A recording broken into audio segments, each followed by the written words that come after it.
ETF index mutual funds నేర్చుకుని stock మార్కెట్లో రాణించాలనుకుంటున్నారా? వెంటనే ఈ నెంబర్కి కాల్ చేయండి.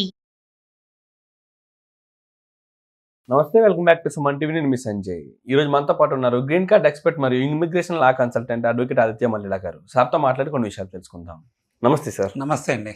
ట్రంప్ ప్రెసిడెంట్ పదవికి ఎక్కిన దగ్గర నుంచి ఏదో ఒక సమస్యలు మన ఇమిగ్రేషన్కి సంబంధించి ప్రతి ఒక్కరు కూడా గ్రీన్ కార్డుకి సంబంధించి గోల్డ్ కార్డ్ అని రకరకాల మార్పులు చేర్పులు అన్ని చేయడం జరిగింది. ఇప్పుడున్న సిచ్యువేషన్లో ప్రతి ఒక్కరు కూడా గ్రీన్ కార్డు ఉన్నా సరే భయపడుతున్నారు. తర్వాత మా సిచ్యువేషన్ ఎలా ఉంటుంది, తర్వాత ఎలాంటి మార్పులు చేర్పులు తీసుకురాబోతున్నారన్న సిచ్యువేషన్లో ఉన్నారు. అసలు గ్రీన్ కార్డుకి అప్లై చేసిన వాళ్ళ పరిస్థితి ఏంటి, గ్రీన్ కార్డు వచ్చి సిటిజన్షిప్కి రెడీగా ఉన్న వాళ్ళ పరిస్థితి ఏంటంటారు? ట్రంప్ వచ్చాక అందరూ భయపడుతున్నారు అన్న విషయం నిజం. డెఫినెట్గా అందరూ భయపడుతున్నారు. బట్ ఎందుకు భయపడుతున్నారు అనేది ఎవరికి వాళ్ళకే అర్థం కావట్లేదు. సో ఇంకోటి ఏంటంటే, మీడియాలో ఏవైతే మనకి రన్ అవుతున్నాయో వాటిల్లో లీగాలిటీస్ ఏంటి అనేది చూసుకుంటాం కూడా చాలా ఇంపార్టెంట్. సో ఎందుకంటే ఒక పర్టికులర్ న్యూస్ అనేది బాగా ట్రెండ్ అయ్యి వైరల్ అవుతుంది అనుకోండి, పీపుల్ కూడా ఏమనుకుంటారంటే అదే నిజం అని నమ్ముతారు. అవును. సో ఎందుకంటే మోస్ట్ ఆఫ్ ద టైం మనం ఏంటంటే కోర్ట్ కేసెస్లో, లీగల్ కేసెస్లో కూడా చూసాం, ట్రయల్ బై మీడియా నడిచిపోతూ ఉంటుంది. అంటే అక్కడ వేరే సిచ్యువేషన్ ఉంటుంది, ఫ్యాక్ట్స్ వేరే ఉంటాయి, మీడియాలో ప్రొజెక్ట్ అయ్యి హైప్ అయిన దాన్ని బేస్ చేసుకొని పీపుల్ అందరు ఏం బిలీవ్ చేస్తూ ఉంటారు, అక్కడ ఏదో నడిచిపోతుంది. అసలు ఎందుకు భయపడాలి? ఫస్ట్ థింగ్, అసలు మనం మాట్లాడుకుంటే మనం కాంట్రిబ్యూటర్స్, నిజంగా మనం మాట్లాడుకుంటే కాంట్రిబ్యూటర్స్ అంటే ఆ కంట్రీ యొక్క ఎకానమీకి మనం కాంట్రిబ్యూట్ చేస్తున్నాం. మరి మనం ఎందుకు అసలు భయపడాలి? ట్రంప్ వస్తే మనకేంటి భయం, ఎవరు వస్తే మనకేంటి భయం? ప్రతిదానికి ప్రొసీజర్స్ ఉంటాయి. సరే, స్టూడెంట్స్ పరంగా చూస్తే వాళ్ళ స్టూడెంట్స్ కొన్ని ప్రొసీజర్స్ని వాళ్ళు మిస్యూజ్ చేస్తున్నారు కాబట్టి వాళ్ళు భయపడుతున్నారు. అలాగే ప్రొసీజర్స్ అనేవి ప్రతి దాంట్లో ఉంటాయి కదా, ప్రతి వీసాకి, ప్రతి ఫైలింగ్కి, నాన్ ఇమిగ్రెంట్ వీసాస్ అవనివ్వండి, ఇమిగ్రెంట్ వీసాస్ అవనివ్వండి, డెఫినెట్గా దాని ప్రొసీజర్స్ ఉంటాయి. ఏవైతే ప్రొసీజర్స్ని ఇంతకుముందు అబ్యూస్ చేశారో అవి అబ్యూస్మెంట్లో డిజిటలైజేషన్ పరంగా దొరకనంత వరకు ప్రీవియస్ రికార్డ్స్ ఏమి ఇబ్బంది ఉండవు. దొరికాక ఏమైంది, వాటి మీద ఫోకస్ చేసే అవకాశం ఉంటుంది. ఇప్పుడు ట్రంప్ ఎజెండా ఏంటి, ఆయన పవర్లోకి వచ్చిన ఎజెండా కూడా ఏవైతే ఇల్లీగల్ యాక్టివిటీస్ జరుగుతున్నాయో ఆ ఇల్లీగల్ ఇమిగ్రేషన్ అనే ఆస్పెక్ట్ అనేది, ఇమిగ్రేషన్ అనేది చాలా పెద్ద వాస్ట్ సబ్జెక్ట్.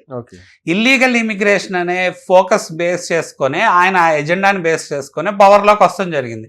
లాస్ట్ టైం కూడా అదే పవర్లోకి వచ్చాడు. బట్ ఏంటంటే వచ్చాక ఇప్పుడు ఉన్నంత అగ్రెసివ్గా అప్పుడు కూడా ఉన్నారు, కానీ ఇంత అగ్రెసివ్గా ఉన్నారా అంటే లేరు. ఇప్పుడు ఏంటంటే ఆయన లాస్ట్ టర్మ్, ఈ టర్మ్లో ఇంకా అగ్రెసివ్గా ఉన్నారు. ప్లస్ ఏంటంటే అప్పుడు పరిస్థితులు వేరు, రెసిషన్ పరంగా కానీ జాబ్స్ పరంగా కానీ అప్పటికంటే ఇప్పుడు సినారియో ఇంకా వర్స్ట్ ఉంది. ఇప్పుడు కంట్రీని ఏంటంటే నెక్స్ట్ లెవెల్లో పోర్ట్ఫోలియో అనేది, కంట్రీ యొక్క పోర్ట్ఫోలియో ఎక్కడ ఆగిపోయింది, డెవలప్మెంట్ లెవెల్ ఇంకా నెక్స్ట్ స్టేజ్కి ఎలా తీసుకెళ్ళాలి అన్న దాని మీద ఫోకస్ ఉంది. సో గ్రీన్ కార్డ్ హోల్డర్స్ పరంగా మనం చూసుకుంటే ఎవరు భయపడాల్సిన అవసరం అయితే లేదు. ఈ గ్రీన్ కార్డ్ అంటే ఏంటి మనం క్లియర్గా అర్థం చేసుకోవాల్సింది ఏంటంటే, గ్రీన్ కార్డ్ అంటేనే ఒక పర్మనెంట్ రెసిడెన్సీ కార్డ్ అనమాట. అంటే అది ఒక లీగల్ స్టేటస్ ఇస్తుంది మనకి పర్మనెంట్గా మన యుఎస్లో ఉండటానికి. కాకపోతే మనం అర్థం చేసుకోవాల్సింది ఏంటి, గ్రీన్ కార్డు కూడా లిమిటేషన్స్ ఉంటాయి కదా. లిమిటేషన్స్ అంటే ఏ పరంగా లిమిటేషన్స్? మనం సిటిజన్స్ కాదు, గ్రీన్ కార్డ్ హోల్డర్స్ సిటిజన్స్ అయితే కాదు, అంటే పౌరసత్వం ఉన్నాళ్ళు కాదు. సో పౌరసత్వం ఉన్నాళ్ళు గ్రీన్ కార్డు ఉంటేనే వాళ్ళకి పౌరసత్వం వస్తుంది. ఆబ్వియస్. అంటే ఎగ్జాక్ట్లీ ఇప్పుడు ఈ గ్రీన్ కార్డ్ హోల్డర్స్ కూడా ఏమన్నా ట్రంప్ మళ్ళీ మార్పులు చేర్పులు తీసుకొచ్చి సిటిజన్షిప్కి ఏమన్నా ఇబ్బంది అవుతుందేమో అని చెప్పి భయపడుతూ ఉన్నారు. కాదు అంటే ఆ నామ్స్ ఏంటంటారు? సో ఏం జరుగుతుంది అంటే, గ్రీన్ కార్డు హోల్డర్స్ కూడా గ్రీన్ కార్డ్ ఒక స్టేటస్ ని మిస్యూజ్ చేస్తున్నారు అనేది వాళ్ళు అక్కడ ఐడెంటిఫై చేస్తున్నారు. ఇప్పుడు ఇన్ని చేంజెస్ జరుగుతున్నప్పుడు ఒక చేంజ్ వల్ల ఇంకో చేంజ్, మిగతా చేంజెస్ కూడా వస్తున్నాయి. అంటే వాళ్ళు ఒక ప్రొసీజర్స్ ఫాలో అయ్యేప్పుడు, స్ట్రీమ్ లైనింగ్ ఆఫ్ సిస్టమ్ చేస్తున్నప్పుడు మిగతా ఆస్పెక్ట్స్ కూడా లైమ్ లైట్లోకి వచ్చే అవకాశం ఉంటుంది.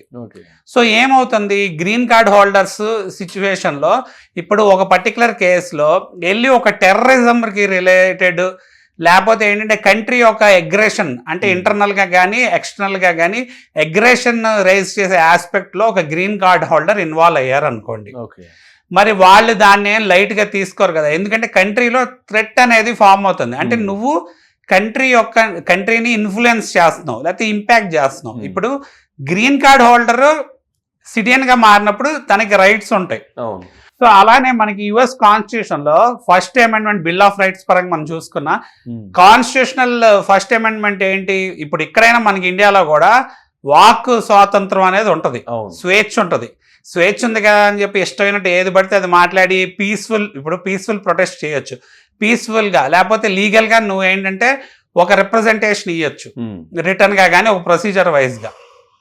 బట్ ఇల్లీగల్ ఆస్పెక్ట్స్ అంటే ఏంటంటే ఇప్పుడు టెర్రరిస్ట్ గ్రూప్స్ని లేకపోతే స్పాన్సర్డ్ గ్రూప్స్ని అలాంటి వాటిని బయట నుంచి ఎంకరేజ్ చేస్తున్నారన్న ఫీలింగ్లో అక్కడ డిటర్మైన్ అయింది అనుకోండి, వాళ్ళ కంట్రీ యొక్క ఇంపార్టెన్స్ అంటే ప్రొటెక్ట్ చేయాలి, కంట్రీని ప్రొటెక్ట్ చేయాలన్న ఉద్దేశంతో వాళ్ళ ఇంటర్నల్ సెక్యూరిటీ పరంగా వాళ్ళు ఈ డెసిషన్ తీసుకునే అవకాశం ఉంది.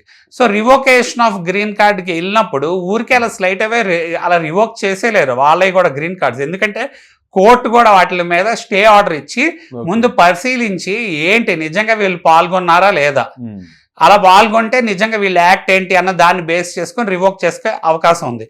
ఇంకోటి ఏంటి, గ్రీన్ కార్డ్ గురించి ఎప్పుడు మనం మాట్లాడినా స్టేటస్ ఆఫ్ గ్రీన్ కార్డ్ అనేది ఎప్పుడు లైమ్ లైట్ లోకి వస్తుంది, చాలా ఇంపార్టెంట్. గ్రీన్ కార్డ్ స్టేటస్ అంటే ఏంటి, ప్రతి 1 year లో ఎవ్రీ 6 months మీరు స్టేటస్ మినిమం మెయింటైన్ చేయాలి. గ్రీన్ కార్డ్ అంటే పర్మనెంట్ రెసిడెన్సీ. ఇప్పుడు మీరు ఎంటర్ అవ్వకుండా యుఎస్ 6 monthsకి ఒకసారి లేకపోతే ఉండకుండా మీరు గ్రీన్ కార్డ్ స్టేటస్ మెయింటైన్ చేయట్లేదు అనుకోండి, అసలు యూజ్ చేసుకోవట్లేదు అనుకోండి, ఆ గ్రీన్ కార్డ్ ఒక పర్పసే ఉపయోగపడట్లేదు అని అర్థం కదా. అంత మాత్రాన మీరు వేరే కంట్రీస్లో ఏ ఆపరేషన్స్ చేయకూడదని కాదు, మీ స్టేటస్ మెయింటైన్ చేసుకుంటా వేరే కంట్రీస్ లో మీ ఆపరేషన్స్ చేసుకోవచ్చు, ఇబ్బంది ఏమి ఉండదు. అసలు గ్రీన్ కార్డ్ అంటేనే ట్రావెల్ ఒక స్వేచ్ఛ వస్తుంది అనమాట. గ్రీన్ కార్డ్ ఉన్నాళ్ళు మనం సేమ్ EB5 వీసాలో కూడా చెప్పుకున్నాం కదా, ఫాస్ట్ గా గ్రీన్ కార్డ్ వచ్చింది. ఆ గ్రీన్ కార్డ్ ద్వారా మనం అడ్వాంటేజ్ తీసుకోవచ్చు, ట్రావెల్ బెనిఫిట్స్ ఉంటాయి, ఫైనాన్షియల్ బెనిఫిట్స్ ఉంటాయి, ఎంప్లాయర్ మారచ్చు, ఇలా చాలా బెనిఫిట్స్ ఉంటాయి, ఫ్యామిలీ బెనిఫిట్స్ ఉంటాయి, అన్నీ ఉంటాయని, సిటిజన్షిప్ బెనిఫిట్స్ కూడా ఉంటాయి. మరి మనం చూసుకుంటే ఇప్పుడు గ్రీన్ కార్డు స్టేటస్ మెయింటైన్ చేయని వాళ్ళకి వచ్చే ఇబ్బంది ఏంటి, వాళ్ళు ముందే రీఎంట్రీ పర్మిట్ అనేది తీసుకోవాలి. రీఎంట్రీ పర్మిట్ అంటే నాకు మోర్ దెన్ 1 year పడుతుంది కంట్రీలోకి నేను మళ్ళీ రీఎంటర్ అయ్యేసరికి అన్నప్పుడు దానికి అప్ టు 2 years వరకు వ్యాలిడిటీ ఉండే అవకాశం ఉంది. మరి వాళ్ళ రీఎంట్రీ పర్మిట్ అనేది అప్లై చేసుకోకుండా గ్రీన్ కార్డ్ స్టేటస్ మెయింటైన్ చేయకుండా ప్లస్ ఏంటంటే గ్రీన్ కార్డ్లో మీరు ఏంటంటే ఓవరాల్గా ఇప్పుడు వేరే కంట్రీలో కూడా మీకు డబ్బులు వస్తున్నాయి అనుకోండి, ఇన్కమ్ ట్యాక్స్ పరంగా ఫైలింగ్స్ చేసి అవి చూపించాలి with in the US.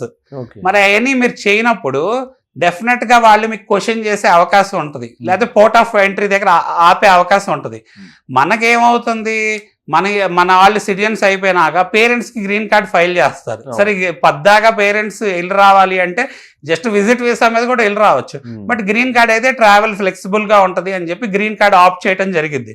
But వాళ్ళు నిజంగా వెళ్ళాలంటే ఇప్పుడు 3-4 సార్లు వెళ్ళొచ్చాక వాళ్ళకి ఏం పెద్ద ఇంట్రెస్ట్ ఉండదు, ఏంటంటే యుఎస్ వెళ్ళిపోవాలి అని ఏవి అంత హ్యాపీగా ఫీల్ అవ్వరు. వాళ్ళ పిల్లల కోసం వెళ్తారు, లేకపోతే గ్రాండ్ చిల్డ్రన్ కోసం వెళ్తారు కేర్ టేక్ చేయడానికి.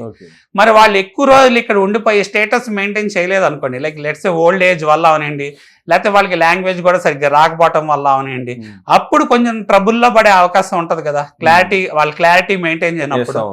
అలాంటి సిచ్యువేషన్స్ అన్ని ఎప్పుడైతే లైమ్ లైట్ లోకి వచ్చినాయో అవి మీడియాలో హైలైట్ అయిపోయి ఎక్కువ ప్రొజెక్ట్ అయిపోయి అసలు గ్రీన్ కార్డ్ హోల్డర్స్ కూడా దిక్కులేదు అన్నట్టు ప్రొజెక్ట్ అవుతుంది.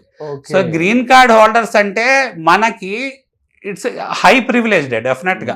ఇప్పుడు వాళ్ళు కూడా చెప్పేది ఏంటంటే అఫ్ కోర్స్ ఏంటంటే JD Vance కొన్ని స్టేట్మెంట్స్ చేశాడు, గ్రీన్ కార్డ్ హోల్డర్ ఏమి ఇక్కడ పర్మనెంట్ గా ఉండటానికి లేదు అని చెప్పాడు. అంత మాత్రాన వాళ్ళ ఉద్దేశం అది రివోక్ చేసే రైట్ ఆయనకు ఉందా అంటే ఆయనకి లేదు, కోర్టు ఆపింది కదా. మరి రివోకేషన్స్ కొన్ని సిచ్యువేషన్స్ లో చేస్తారు, అలాంటి సిచ్యువేషన్స్ లో చేసే ప్రెసిడెంట్ కి కొన్ని రైట్స్ ఉంటాయి, ఆ రైట్స్ ఎగ్జిక్యూట్ చేసే అవకాశము ఏదన్నా కంట్రీకి సెక్యూరిటీ ఇష్యూస్ థ్రెట్స్ వచ్చినప్పుడు డెఫినెట్ గా ఉంటది, అవి ప్రూవ్ అయినప్పుడు. అంత మాత్రం అక్కడ వాళ్ళ ఉద్దేశం అంటే మీకు గ్రీన్ కార్డ్ ఇస్తుంది ఈ కంట్రీ, ఇచ్చినప్పుడు దాన్ని కరెక్ట్ గా యూజ్ చేసుకోండి, అప్రోప్రియేట్ గా యూజ్ చేసుకోండి. మీకు ఓటింగ్ రైట్స్ లేనప్పుడు మీరు కంట్రీ యొక్క ఇంటర్నల్ ఎలక్షన్ ప్యాటర్న్ లో కూడా ఇన్ఫ్లుయెన్స్ చేసి నెగిటివ్ గా ఇన్ఫ్లుయెన్స్ చేస్తే మరి అది కూడా ఇబ్బంది కదా మాకు అనేది వాళ్ళ intention.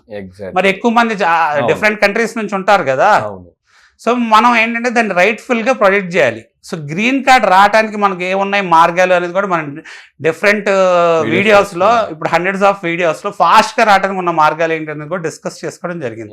Thank you sir, thank you very much sir. And exactly ఈ గ్రీన్ కార్డ్ హోల్డర్స్ కూడా వాళ్ళకున్న నామ్స్ ని రూల్స్ అండ్ రెగ్యులేషన్స్ పాటిస్తూ ఉంటే వాళ్ళ గ్రీన్ కార్డ్ రివోక్ అయ్యే అవకాశం లేదంట, డెఫినెట్ భయపడే అవకాశం లేదంట. Exactly, absolutely sir. Thank you sir. Thank you అండి.